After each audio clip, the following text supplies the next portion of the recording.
Hi everybody, welcome to some time with Lady V. Once again, we're going to do an art project that's really fun and easy, and also to create a little bit of fun programming for Safe House of the Desert in particular.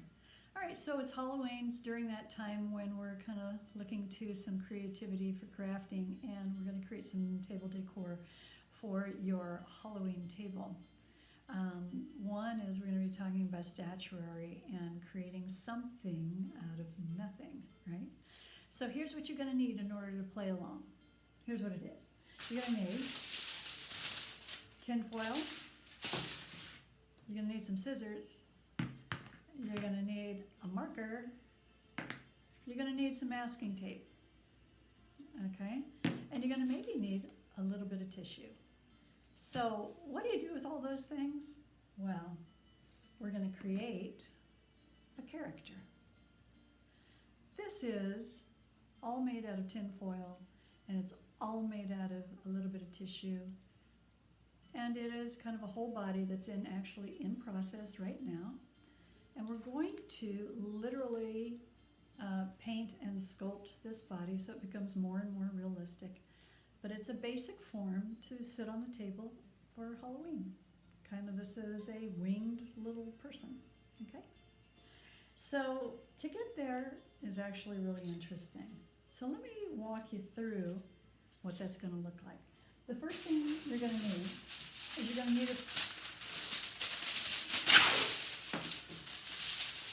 about this much tin foil, okay? The next thing you're going to do is we're going to make 3 lines on the tin foil, and I'm going to show this to you. These 3 lines, see, this is about the same as that. So we have 1, 2, 3 spots, and we have 1 here. Here's what we're going to be doing. We're going to be taking the scissors and cutting this line, cutting that line, and that line. And what's going to happen is this is going to become an arm, that's going to become a head, that's going to become an arm, and these are going to become a leg. So let's see what that looks like. So we're going to go ahead, and I'm just cutting it up real quick so that you can see it. You know, the neat thing about working in tinfoil is not only is it satisfying to crunch it, it's an inexpensive sculpting material. So now we have these guys cut. These are the arms, that middle one's the head, there's the legs. What you're going to do is you're going to gently crumble this into this shape. And what's going to happen is we're going to make the beginnings of a body. This is really fun to crunch. Right? Now you may be thinking, oh, this is for little kids. No, this is the same basic any sculptor is going to use to start to create something. Now, this is where the tissue comes in. If you have some tissue, you can kind of ball it up in a ball. And that put in the center here with, I think I'm going to add a little bit more. So let's say I've got a ball out of tin foil. I'm going to wrap it. I'm going to wrap it all up. This is half the fun. And then I'm going to put that head in here, and I'm going to wrap all this foil around it. So now you're starting to see the beginnings of, again, a body, a head. Right, here come the arms. Here comes the waist, right? So sculpting with tin foil is really kind of interesting because you're not going to be crunching it to where you're just yarding on it. You're going to be gentle. And you're going to work all of these angles, and these little legs want to match. So we'll see if there's, so we may have to cut it to make sure that the legs are kind of the same length just so it stands up. Okay. So you see how this is shorter than that? So we're just gonna take off, we're gonna give it a haircut, okay? Now, once you get this shape, then you can start to really fine tune and really get in there and really start crunching, crunching, crunching. What I want you to do is I want you to leave paddles at the ends of the arms, right? So as you leave paddles here, right, there's a reason for that. And then you can make these arms as thin as you want, and this waist can be really small. And the neck can be small. Now you may find this is kind of a big head, right? So you may want to change that. But let's say, for all intents and purposes, we're trying to get to this shape, right? Now, you see how the arms are a little bit longer? Just give it a snap. There we go. So that we have perspective. If you think about the body, right, you're going to think about, okay, if I put these arms up, does it look like it's in perspective to the head? Yes, it does. So we're going to keep working that head. And what you're going to do after this particular process is we're going to crunch it to where we really get it down to where we want it to be. And then you're going to bend this foot up so that it'll stand. Bend that foot up so it'll stand, and then keep working the legs so that it starts to come into a more realistic shape, right? So the thing about this is this type of sculpting is the base for a lot of fine artists. You may think, oh gosh, babies do this. Well, the thing about it is that all ages can work in tinfoil as a substrate to do an artistic sculpture. So as I look at this, everything's looking pretty good. The head looks kind of big, but maybe it's an alien. Okay, maybe not. If I want to make that head smaller, what I know is two things. One, it's filled with the tissue and it's filled with foil. So I can always go back in, open up, give this guy like a little craniotomy, and I'm going to take out some of the material. I'm going to unwind it because this maybe seemed like it was too much. So I'm going to go back in, I'm going to reshape the head. Here we go. Looks like Jiffy Pop head, right? And I'm going to see if this shape is more appealing. It's a little bit smaller, seems to be better. We're still kind of looking like an alien, but maybe that's what this thing wants to be. Anyway, so let me see what we got here. There's a couple of different things you can do. One is if you have a basic head shape, you can make a mask. And then this can be hot glued onto your critter so that you have a substrate to work with that is already sculpted. See, this has a nose. So when you make a mask, you take a piece of tin foil and you make the nose first. And then you play with whatever's on top. Maybe you want to add hair, maybe you want to add yarn. There's all sorts of things you can do, which is really kind of fun. But let's say for all intents and purposes, this guy's going to get a mask later. So we'll put that over there.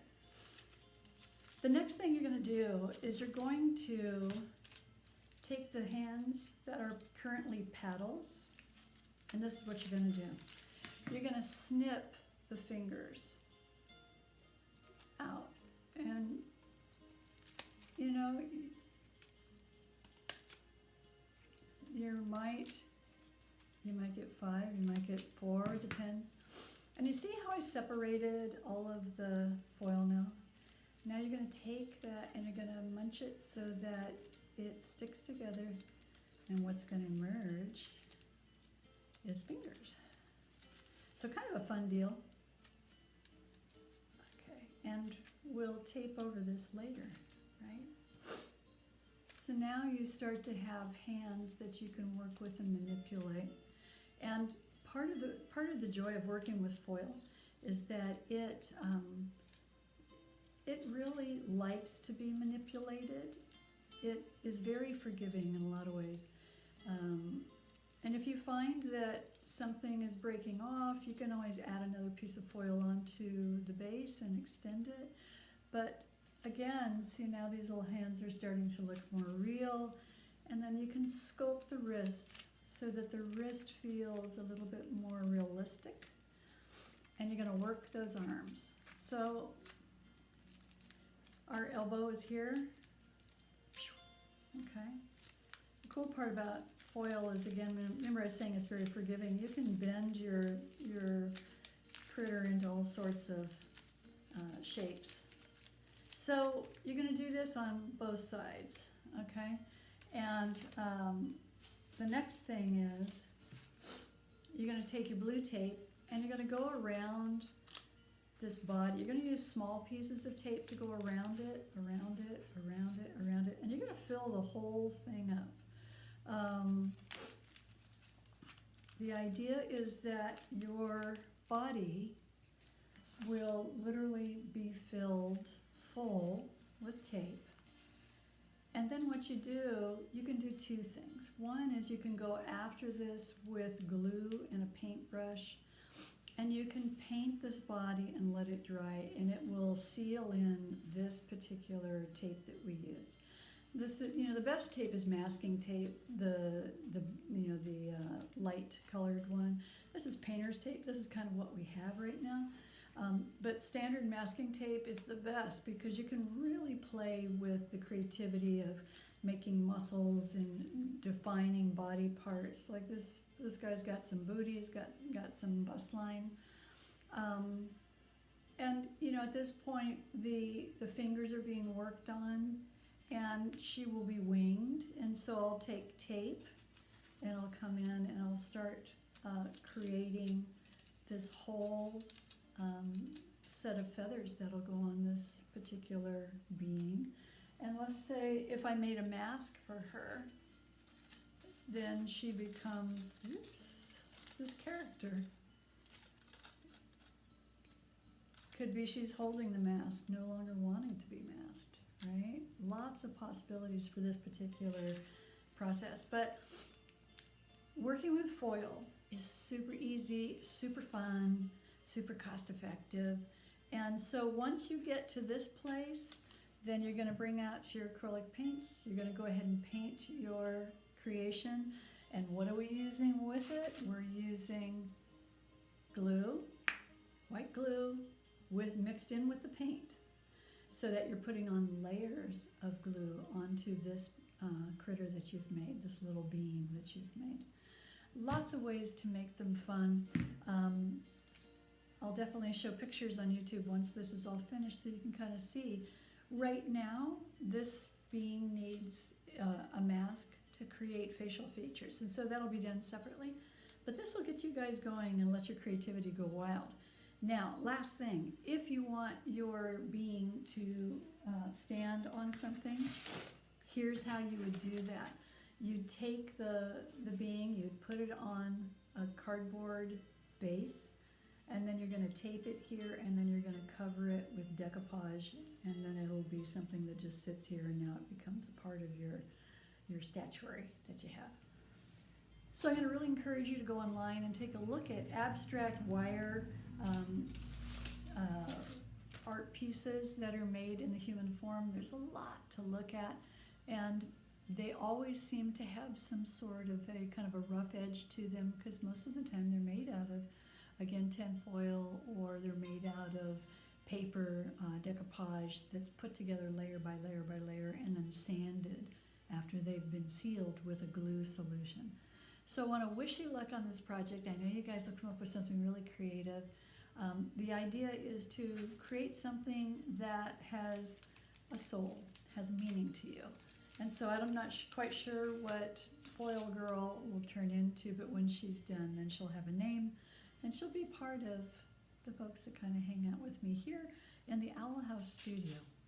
So I'm Lady V. Thanks for spending time. Have some fun, get creative, be playful.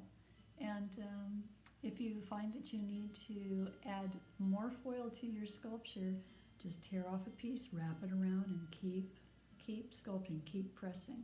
As you're pressing, I want you to breathe, okay? And that'll make this process that much more delicious and that much more fun to see what you come up with. All right, I'm Lady V, sending you love.